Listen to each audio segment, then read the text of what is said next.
It was a quiet, breezy evening in the affluent neighborhood of North Buckhead, Atlanta. The soft glow of porch lights illuminated the neatly trimmed lawns, and the distant hum of cicadas filled the air. Inside a beautiful colonial-style home, Dr. Elijah Carter, one of the city's most celebrated surgeons, stood in his kitchen. His scrubs were still on, a sign of a day that had stretched far too long, but the comfort of being home eased the weight of exhaustion from his shoulders. The kitchen smelled of rosemary and garlic as Elijah prepared a late dinner. Cooking had always been his way of decompressing after a demanding day at the hospital. Jazz played softly from a speaker on the counter, and the rhythmic notes seemed to align with the steady chopping of vegetables under his skilled hands. Family photos hung on the walls, a testament to a life built with hard work and devotion. His favorite photo, a candid shot of himself with his wife, Angela, during a hiking trip, stood proudly by the fridge, a constant reminder of his why. As Elijah reached for a pot, a sudden, thunderous banging at the front door shattered the serenity. Startled, he froze for a moment, gripping the handle of the pot tighter than necessary. The banging continued, urgent and unrelenting. Heart-pounding, he quickly set the pot down and wiped his hands on a kitchen towel before walking toward the front door. Peering through the peephole, Elijah's confusion grew. 2 police officers stood on his doorstep, their faces stern and unyielding. Before he could process what was happening, the banging resumed, louder this time. "Police, open the door," one of the officers shouted, his voice sharp and commanding. Elijah hesitated. "Is something wrong?" he called through the door, his voice calm but firm. "Open the door now," came the reply. The demand carried a weight that sent a chill down Elijah's spine. Taking a deep breath, he unlocked the door and opened it slightly, just enough to see them clearly. "I'm Dr. Elijah Carter. This is my home," he began, but the taller officer cut him off. "Step back, hands where I can see them." What's going on?" Elijah asked, his confusion quickly turning into alarm. Before he could say another word, the door was shoved open with such force that it slammed against the wall. The officers barged in, their guns drawn, and within moments, Elijah was pushed against the nearest wall. "Stop. What are you doing?" "I live here," he protested, his voice rising. "We got a report of a break-in," one of the officers barked, yanking Elijah's arms behind his back. "A break-in? This is my house." Elijah struggled against the handcuffs snapping onto his wrists, the cold metal biting into his skin. "Save it for the station," the officer growled, ignoring the framed photos of Elijah's family staring back at him from the walls. The commotion didn't go unnoticed. Across the street, Mrs. Lorraine Thomas, a retired teacher and longtime neighbor, stood by her window, her curiosity piqued by the flashing lights outside. When she saw the officers dragging Elijah out of his home, still in his scrubs, she gasped audibly. Without hesitation, she threw on her robe and hurried outside, her slippers slapping against the driveway. "What on earth is going on here?" she demanded, her voice trembling with outrage. "Ma'am, stay back," one of the officers said gruffly, but Lorraine was undeterred. "That's Dr. Carter," she shouted, pointing a finger at the scene unfolding before her. "He's lived here for years. What's wrong with you people?" Elijah turned his head toward Lorraine, his expression a mix of gratitude and helplessness. "Lorraine, call Marcus," he said quickly. "My lawyer. Call him now." "I'm on it," she replied, pulling out her phone as the officers forced Elijah into the back of their patrol car. As the police car sped away, Lorraine stood frozen in her driveway, clutching her phone tightly. A few houses down, another neighbor had recorded the entire incident on her phone. Her hand shook as she uploaded the video to social media, adding a caption that would change everything. "This is Dr. Elijah Carter, a surgeon, arrested in his own home. Racial profiling needs to end now." In the back of the police car, Elijah sat in stunned silence. The day had started like any other, filled with surgeries and consultations, but now, here he was, treated like a criminal, humiliated in front of his own home. The thought was almost too much to bear. He closed his eyes, letting out a shaky breath. Meanwhile, the video began to gain traction online, shared by influencers, activists, and ordinary citizens alike. By the time the car pulled into the police station, it had already reached hundreds of thousands of views. Comments flooded in, filled with anger, disbelief, and calls for justice. Inside the station, the officers marched Elijah to a cold, dimly lit interrogation room. The cuffs were removed, but the sting of humiliation lingered. "Sit tight," one of them muttered before slamming the door shut. Elijah leaned back in the uncomfortable chair, his mind racing. Minutes later, his phone, confiscated but buzzing on the officer's desk outside, lit up with a message from Marcus Caldwell. "I saw the video. I'm on my way." The cold walls of the interrogation room seemed to close in on Elijah as he sat silently, his mind replaying the events of the past hour. He thought about the disbelief in the officer's eyes when he had insisted that the house was his. He remembered their dismissive tones, the sharp snap of the handcuffs, and the humiliation of being paraded out like a criminal in front of his neighbors. The anger that simmered beneath his calm exterior now began to boil. Outside the room, the officers who had arrested him, Steve Gallagher and Dan Hopkins, exchanged uneasy glances. The taller one, Gallagher, leaned against the desk, scrolling through his phone. His jaw tightened as he watched the now viral video of the arrest. "Man, this is blowing up," Hopkins muttered, staring at the notifications piling up on his own screen. "We're all over the internet. This doesn't look good." Gallagher shrugged, feigning indifference. "It'll blow over. It always does," he said, but the tension in his voice betrayed him. Unbeknownst to them, the video was spreading faster than they could imagine. Uploaded just minutes after Elijah's arrest, it had ignited a firestorm online. Influencers, community leaders, and activists were reposting it with captions like "another case of racial profiling. When will it end?" And "a surgeon in scrubs gets arrested in his own home." This is America in 2024. At the center of the growing storm was Nina Alvarez, an investigative journalist who had built her career exposing systemic injustices. As she scrolled through the video, her sharp instincts kicked in. "This is big," she murmured to herself, already typing notes for a potential story. She reached out to the original poster for more details, her fingers moving rapidly across the keyboard. Meanwhile, back in the interrogation room, Elijah's attorney, Marcus Caldwell, finally arrived. A tall man with a commanding presence, Marcus wasted no time.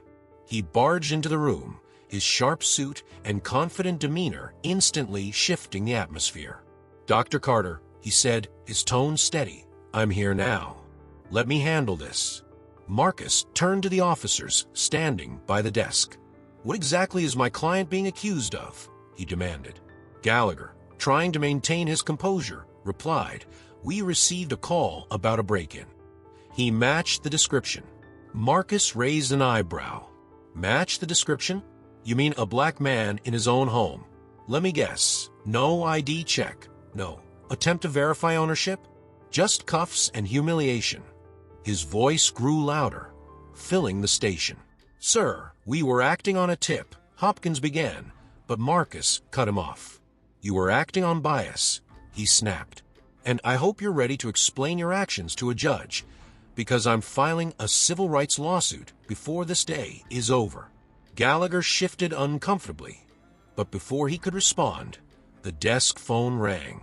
The officer on duty answered, his face paling as he listened. "A chief," he muttered, covering the receiver. "We've got reporters outside. They're asking about this." Gallagher snatched the phone. "What reporters?" he hissed. But outside the station, the scene was already unraveling. A small crowd had gathered, holding signs that read "Justice for Dr. Carter" and "End Racial Profiling Now." Cameras flashed as reporters jostled for space, eager to capture the growing unrest. Inside, Nina Alvarez was among them, speaking live on air. "We're here at the Atlanta Police Station, where Dr. Elijah Carter, a respected surgeon, is being held after what many are calling a clear case of racial profiling. The video of his arrest has gone viral, sparking outrage nationwide." Marcus, now pacing the interrogation room, glanced at his watch. "Elijah, you're going home tonight," he said firmly. "I'll make sure of it. But this isn't going away. The world is watching." Elijah nodded, his calm exterior betraying the fire within. "Good," he said quietly. "Let them watch." As the clock ticked past midnight, the video's views climbed into the millions, and hashtags like #JusticeForElijah and #EndRacialBias trended globally. The police department scrambled to contain the fallout, issuing a vague statement about ongoing investigations. But it was too late. The storm had begun, and there was no stopping it now. The next morning, Elijah awoke to a world that seemed to have shifted overnight. His face was everywhere, on the news, social media, and even the morning talk shows. Headlines like "Surgeon Wrongfully Arrested in His Own Home" and "Racial Profiling Sparks National Outcry" dominated the airwaves. Despite his initial reluctance, Elijah knew he couldn't stay silent. This was bigger than him now. Angela, his wife, placed a cup of coffee in front of him as he sat at the dining table, staring at his buzzing phone. "Elijah, people are listening," she said softly. "They're waiting to hear from you." Elijah nodded, his mind racing. He wasn't used to being the center of attention, at least not outside the operating room. But this wasn't about ego. It was about justice. "I'll speak," he said finally, "but only if it's about more than just me." Meanwhile, across town, Nina Alvarez prepared for her evening broadcast. The investigative journalist had spent the night uncovering more details about the arresting officers. What she found was damning. Both Officer Gallagher and Officer Hopkins had histories of misconduct, including complaints of racial bias. But like so many others, those complaints had been swept under the rug. "This isn't just a mistake," Nina told her producer during their morning meeting. "It's a pattern, and people need to know." Her team worked tirelessly, piecing together evidence for a story that would expose not just the officers, but the system that protected them. At the same time, Marcus Caldwell was organizing a press conference. "This has to be more than a statement," he told Elijah during a call. "This is your chance to call for change, to demand accountability." By noon, the press conference was underway. The room was packed with reporters, their cameras trained on Elijah as he stepped up to the podium. Dressed in a crisp navy suit, he exuded the quiet confidence that had made him a leader in the operating room. But today, his audience wasn't a team of surgeons. It was the world. "Yesterday, I was arrested in my own home," Elijah began, his deep voice steady. "Not because of anything I did, but because of what I look like. This is a reality that far too many people face every day, and it has to stop." He paused, letting his words sink in. The room was silent, every eye fixed on him. "I've dedicated my life to saving others, regardless of their race, religion, or background. But yesterday, I was treated as though my life didn't matter. That's not just an injustice to me. It's an injustice to all of us." The crowd erupted in applause, but Elijah wasn't finished. "This isn't about hatred or revenge," he continued. "It's about accountability. It's about creating a system that protects everyone equally. And it's about ensuring that no one else has to go through what I went through." The speech went viral almost instantly, drawing praise from civil rights leaders and celebrities alike. Social media exploded with hashtags like #StandWithElijah and #JusticeForAll. Nina's expose aired that evening, revealing the officers' troubling histories and the systemic failures that allowed them to remain on the force. The public outrage reached a fever pitch. Protesters took to the streets, their voices echoing Elijah's call for accountability. Gallagher and Hopkins were placed on administrative leave, but the public demanded more. Back at home, Elijah sat with Angela, exhaustion etched across his face. "You did good today," she said, her hand resting on his. He gave her a faint smile. "This is just the beginning," he replied. "If I'm going to speak, I need to make sure it leads to real change." The morning light filtered through the blinds of Elijah's living room as he stared at the television, watching the chaos that had erupted overnight. Every major network was broadcasting updates about his case, with headlines like "Surgeon becomes face of national reckoning against racial profiling" and "Pressure mounts on Atlanta police after viral arrest." Elijah's face was everywhere, and while the outpouring of support was heartening, the weight of the moment bore down on him. He was no longer just a surgeon. He had become a symbol of something much larger. Angela entered the room, holding a steaming cup of coffee, her brow furrowed with concern. "Elijah," she began, her voice gentle, "you've barely slept. You need to rest." Elijah shook his head, his gaze fixed on the screen. "Rest can wait," he replied. "This isn't about me anymore. People are counting on me to speak up, to push for change." Angela sighed and sat beside him, placing a comforting hand on his arm. "Just promise me you'll take care of yourself, too," she said softly. "We can't afford to lose you, Elijah. Not now." Meanwhile, across town, at the Atlanta Police Department, the atmosphere was anything but calm. The station was surrounded by protesters holding signs and chanting slogans like "No justice, no peace," and "Justice for Elijah Carter." Inside, Chief Harrison paced his office, his frustration mounting. "Do you have any idea what kind of mess you've created?" Harrison barked at Officers Gallagher and Hopkins, who stood before him, their postures stiff with tension. "The mayor is breathing down my neck, and the media is tearing us apart." Gallagher crossed his arms defensively. "We were doing our job, Chief. We acted on a credible tip." Harrison slammed his hand on the desk, making both officers flinch. "Credible? A surgeon in scrubs in his own home, and you didn't think to check ID? Didn't think to ask questions before cuffing him in front of his neighbors? Do you know how bad this looks?" Hopkins, who had been silent up to this point, finally spoke. "Chief, maybe we should save it." Harrison interrupted, his face red with anger. "Both of you are on unpaid leave, effective immediately. And if this goes to court, don't expect the department to cover for you." As Gallagher stormed out, muttering under his breath, Hopkins lingered, visibly shaken. "Chief," he said hesitantly, I didn't mean for it to go this far." Harrison glared at him, his voice icy. "Then maybe you should have thought of that before putting cuffs on an innocent man." Back at Elijah's home, the phone rang. It was Marcus Caldwell, his attorney, calling with an update. "Elijah, the district attorney's office is taking this very seriously," Marcus said. "They're considering charges against the officers. And the public outcry isn't letting up. This is the kind of pressure that forces real change." Elijah leaned back in his chair, processing Marcus's words. "It's surreal, Marcus.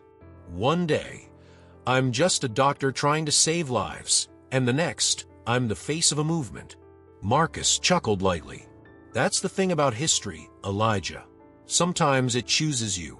Later that afternoon, Elijah stood on the steps of City Hall, addressing a crowd of hundreds.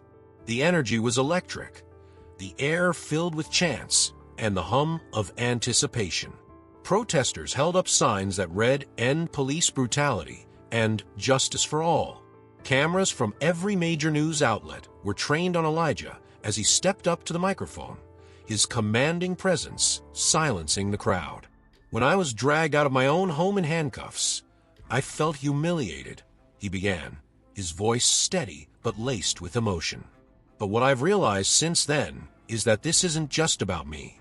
This is about every single person who has been treated as less than human because of the color of their skin. This is about a system that has failed to protect the people it's supposed to serve." The crowd erupted in applause, but Elijah raised his hand, quieting them. "I'm not here to tear down the police," he continued. "I'm here to demand accountability, to demand that the system works for all of us, not just some of us. And I won't stop fighting until we see real change. Nina Alvarez stood at the edge of the crowd, capturing the moment on camera for her evening broadcast. Her team had spent the day uncovering yet another piece of damning evidence. Emails between Gallagher and other officers that revealed a toxic culture of racial bias within the department. "This isn't just about two bad apples," Nina said to her cameraman.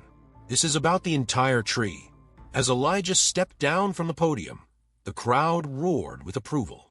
But as he walked back toward Angela, his expression was somber. "This is just the beginning," he said quietly. "The fight is far from over." The sun was setting over Atlanta as Elijah sat in a packed community center, facing a panel of city officials, activists, and law enforcement representatives. The room was tense, charged with the kind of energy that only comes when people are desperate for change. Outside, chants from protesters could still be heard faintly through the windows, a constant reminder of the public's growing impatience. Elijah scanned the faces in the room. On one side sat Chief Harrison, his posture rigid, his expression a mask of exhaustion and frustration. Next to him was the mayor, an ambitious but visibly nervous man who seemed eager to placate the crowd without committing to anything concrete. On the other side were local civil rights leaders and activists, their determination evident in every word they spoke. Elijah's name had been the first on everyone's lips when this emergency town hall was announced, and now, as he adjusted the microphone in front of him, all eyes were on him. "Thank you for giving me the opportunity to speak," he began, his voice calm but resolute. "Let me start by saying that I never wanted to be here. Not like this. I never wanted to be a symbol or a headline. But after what happened to me, and after hearing so many stories from others in this community, I realized this moment isn't just about me. It's about all of us." The room was silent, except for the occasional murmur of agreement. Elijah continued, his words growing more impassioned. "The system that allowed this to happen to me isn't broken.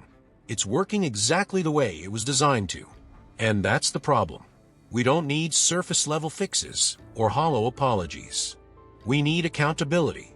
We need transparency. And we need action." As Elijah spoke, Nina Alvarez sat at the back of the room, furiously jotting down notes. She had spent the entire day following up on a tip that could shift the case even further. Her team had uncovered internal documents revealing that Gallagher and Hopkins had falsified their report about Elijah's arrest, claiming he had been aggressive and uncooperative, an outright lie. Nina knew this information could be explosive, and her plan was to air the story during the evening broadcast. Back at the police department, the walls were closing in on Gallagher and Hopkins. Hopkins, the younger of the two, sat alone in a dimly lit conference room, his nerves unraveling. The weight of the protests, the media attention, and the growing calls for his termination were becoming unbearable. When an internal affairs investigator entered the room, clipboard in hand, Hopkins broke down. "I didn't want to do it," he confessed, his voice trembling. "Gallagher was the one who pushed it.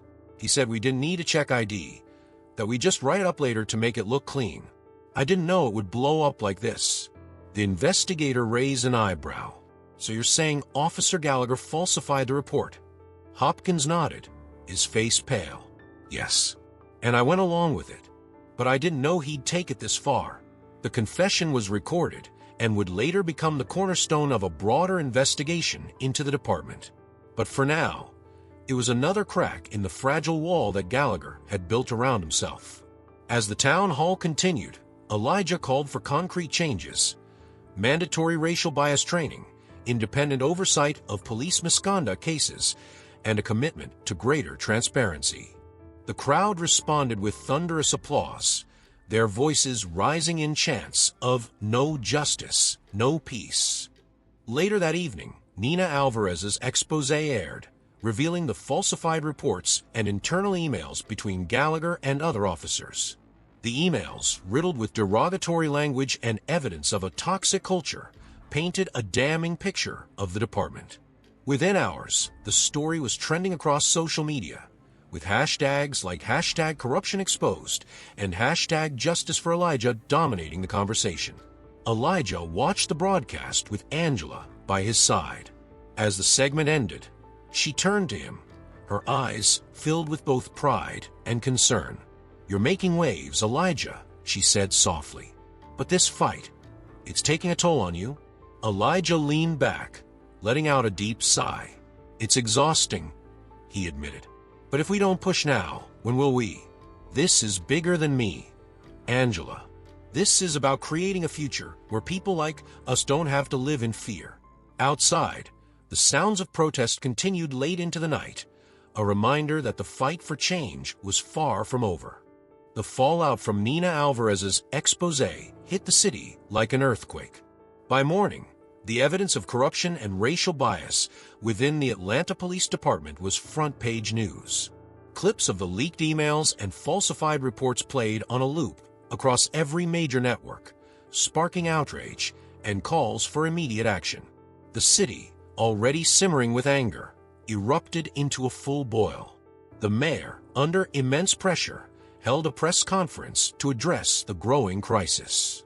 Standing in front of a sea of reporters, his carefully rehearsed speech faltered as questions bombarded him from every direction. "What is the city doing to ensure accountability?"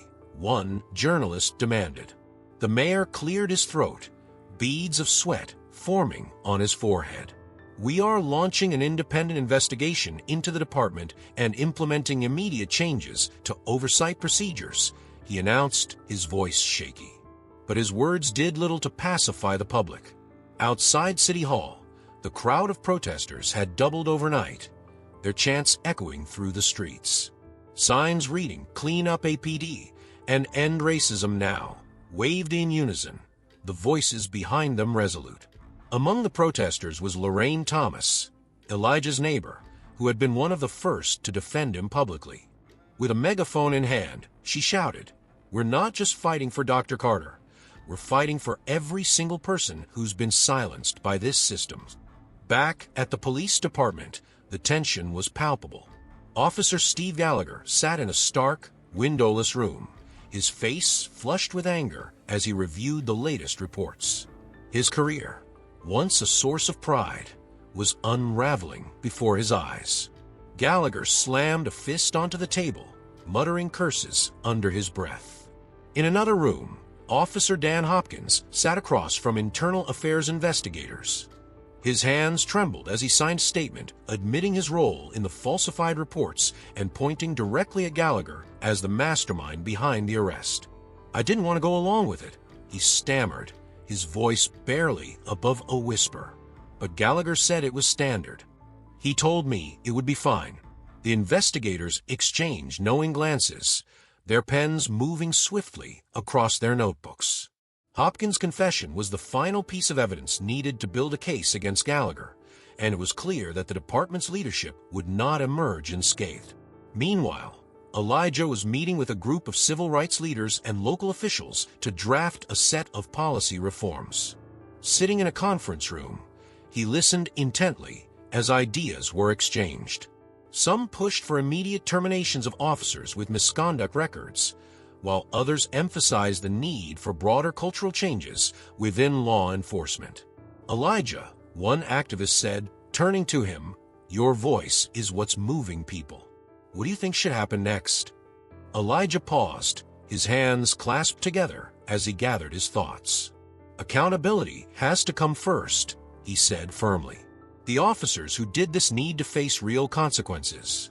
But if we stop there, nothing changes. We need a system that prevents this from happening in the first place. That means education, oversight, and transparency. Starting now." That evening, Nina Alvarez aired another segment, this time focusing on Hopkins' confession and its implications for the department's leadership. "This isn't just about two officers," she stated during her broadcast.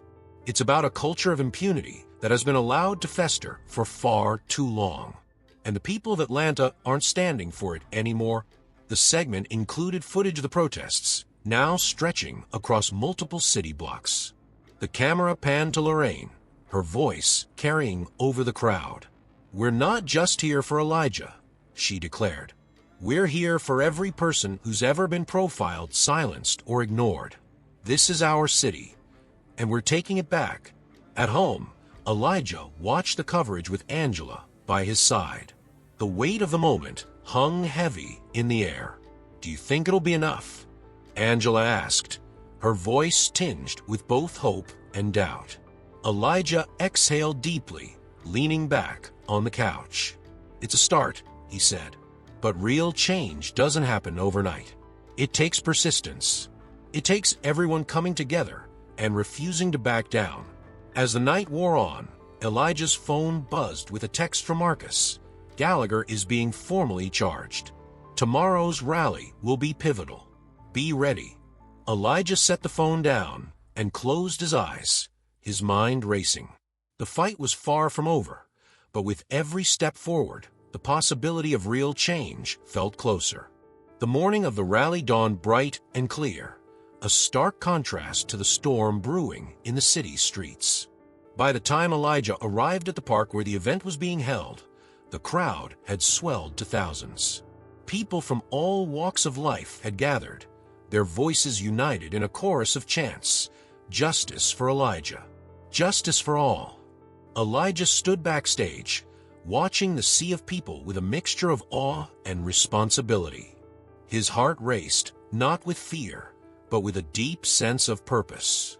Angela appeared by his side, her hand slipping into his for a moment of quiet reassurance. "They're here for you, Elijah," she said softly. "But more than that, they're here for what you stand for." The rally began with speeches from local activists and civil rights leaders, each one drawing cheers and applause. But it was clear the crowd was waiting for Elijah. When his name was called, a wave of energy rippled through the park, the applause deafening as he stepped to the microphone. Elijah paused for a moment, letting the gravity of the moment settle over him. The crowd quieted, their eyes fixed on him. "Thank you," he began, his voice steady and clear. "Thank you for standing here today, not just for me, but for justice, for equality, for the kind of future we all deserve." The crowd roared, but Elijah raised a hand to quiet them. "I was dragged out of my home, handcuffed and humiliated," he continued, his voice rising with emotion. "Not because I had done anything wrong, but because of the color of my skin. What happened to me is not unique. It's a reality for far too many people in this country, and that is why we are here today." As Elijah spoke, Nina Alvarez's team captured the moment live, broadcasting it to millions. The camera panned across the crowd, showing faces filled with determination and hope. "This isn't just a rally," Nina said into the microphone. "This is a reckoning, a moment when a community demands accountability and refuses to be ignored." Back at the police department, Officer Gallagher sat in a holding cell, his head in his hands. The formal charges against him included falsifying reports, misconduct, and unlawful arrest. The confession from Hopkins, combined with mounting evidence, had left Gallagher with no room to maneuver. For the first time, he was forced to confront the consequences of his actions. In the same building, Chief Harrison faced his own reckoning. A federal investigation had been launched into the department, and his resignation was all but guaranteed. Sitting in his office for what he knew would be the last time, Harrison stared at the stack of reports on his desk. Years of ignoring the problem, he muttered to himself. And now it's blown up in all our faces. At the rally, Elijah's speech reached its crescendo. "This isn't the end of the fight," he declared, his voice carrying over the crowd. "This is just the beginning. Together, we can create a system that works for all of us. A system where justice isn't determined by the color of your skin or the neighborhood you live in." The crowd erupted in cheers, their voices echoing through the city. Elijah stepped back from the microphone, his chest heaving with emotion. Angela met him with a tight embrace as the chants continued to swell. That evening, Nina's broadcast detailed the day's events, combining live footage from the rally with breaking news about the police department's turmoil. The arrest of Dr. Elijah Carter has become a turning point in the fight against systemic racism, she said, her voice steady. But as Dr. Carter himself said, the fight is far from over. At home, Elijah sat in his living room, watching the coverage with Angela. For the first time in weeks, he allowed himself a moment of relief. "We made them listen," he said quietly. Angela smiled, leaning her head against his shoulder. "And we'll keep making them listen," she replied.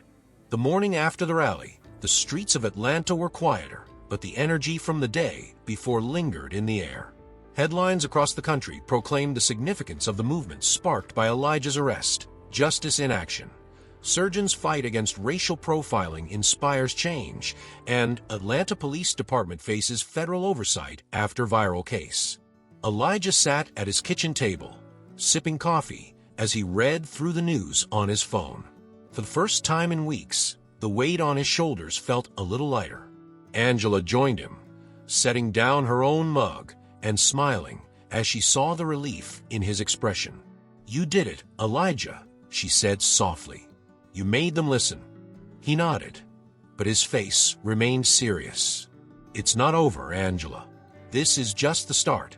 They've opened an investigation, but real change takes time and persistence."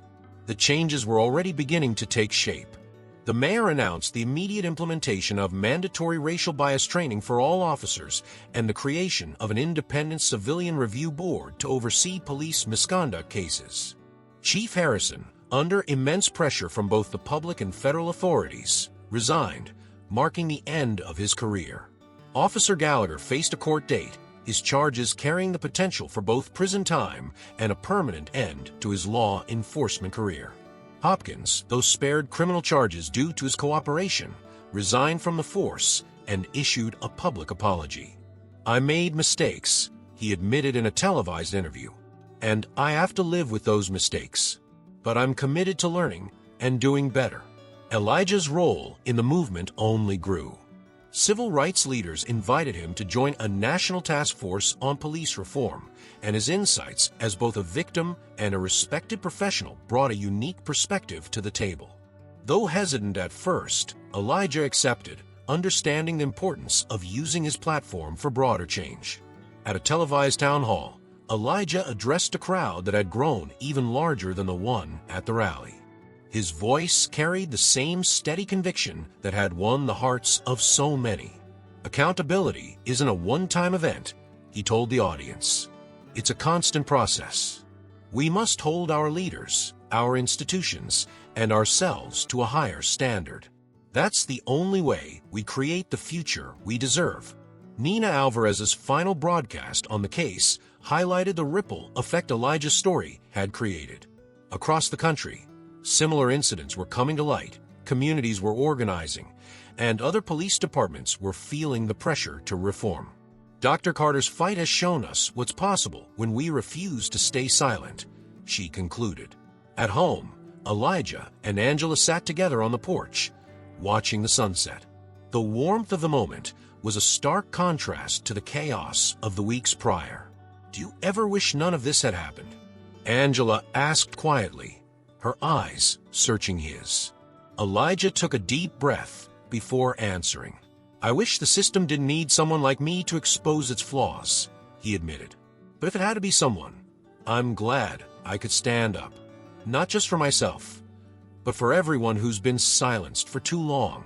Angela smiled, squeezing his hand. "You're not just a surgeon anymore, Elijah. You're a leader." As the sky faded into twilight, Elijah's phone buzzed with a message. It was from Marcus. "Governor's office wants to honor you with the Humanitarian of the Year award. Ceremony next month. Let's talk details." Elijah chuckled, showing the text to Angela. "Looks like I have another speech to write."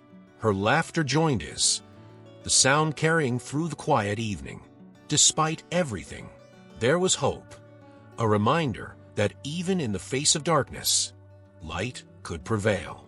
Now that you've followed this story full of twists and emotions, we'd love to hear from you. Comment below and share what you thought about the plot and which moment was your favorite or most gripping. Don't forget to leave a like. And if you enjoyed this story, don't forget to subscribe to the channel. This way, you won't miss any new stories we share. Thank you for listening, and see you in the next story.